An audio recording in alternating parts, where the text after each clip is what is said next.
Here's the solution for day 4, problem 1. A flagpole is 25 feet tall and casts a 10-foot shadow. At the same time, a nearby building casts a 100-foot shadow. Part A, sketch a diagram. So here's the ground. Here is a flagpole. And nearby there is a building.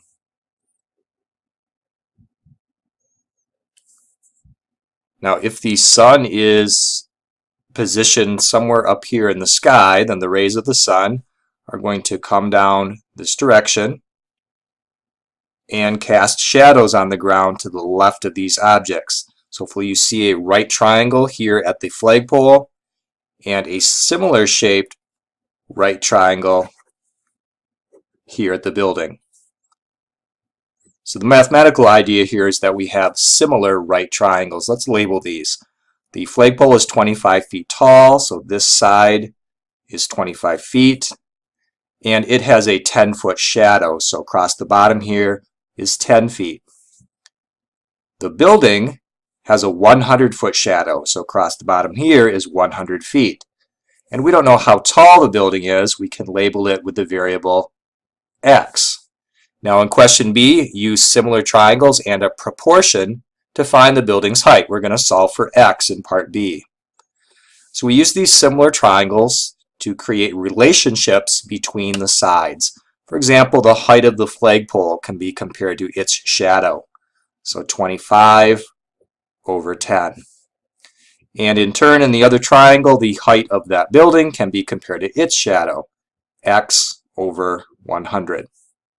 Now we want to solve this proportion. One way to solve proportions is to look to see if there's some sort of pattern between the numerator to denominator or between this denominator to this denominator. And that's where I see a pattern. 10 times 10 is 100. The building shadow is 10 times longer than the flagpole shadow. And that pattern is going to hold true in the numerator as well. So if we multiply by 10 in the top, 25 times 10, we can find out that the answer for x is 250. 25 times 10 is 250.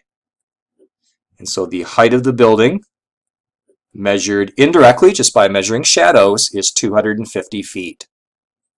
Now day 4, problem 2. We have 4 arithmetic problems here with some positive and negative numbers. So question A, negative 30 times negative 5. This is about multiplying numbers. Both numbers are negative. Negative multiplied by negative makes a positive answer, and 30 times 5 is 150. Question B, negative 108 divided by negative 9. So this is a division problem where both numbers are negative.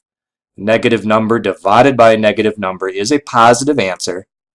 108 divided by 9 is 12.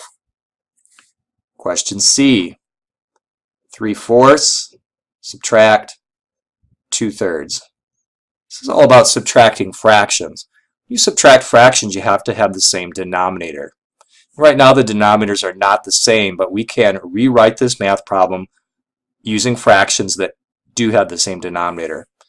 For the first fraction, I'm going to multiply this by 3 and the top by 3. And in the second fraction, multiply this by 4 and the top by 4. And let's write down what we get. 3 times 3 is 9. 4 times 3 is 12. This is 9/12. Subtract. 2 times 4 is 8. 3 times 4 is 12. This one's 8/12. And now that these have the same denominator, we can easily subtract them.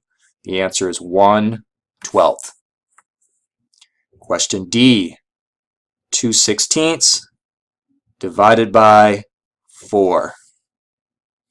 Here we have a division problem involving fractions. In this case, we don't have to worry about having the same denominator or anything. One way to do a division problem is to rewrite it as a multiplication problem. So keep the 2/16, change this to a multiplication problem. Dividing by 4, or think of 4 as 4 over 1, Dividing by 4 over 1 is equivalent to multiplying by its reciprocal, 1/4. Now we can work out this multiplication answer. 2 times 1 is 2. 16 times 4 is 64. These problems are all about simplifying, so if this fraction simplifies further, most people call this reducing, then we do need to reduce it. So is there a number that divides into 2 and also divides into 64? And there is. They both can be divided by 2. 2 divided by 2 makes 1 for the numerator. 64 divided by 2 makes 32 for the denominator. So 1/32 is the answer to that division problem.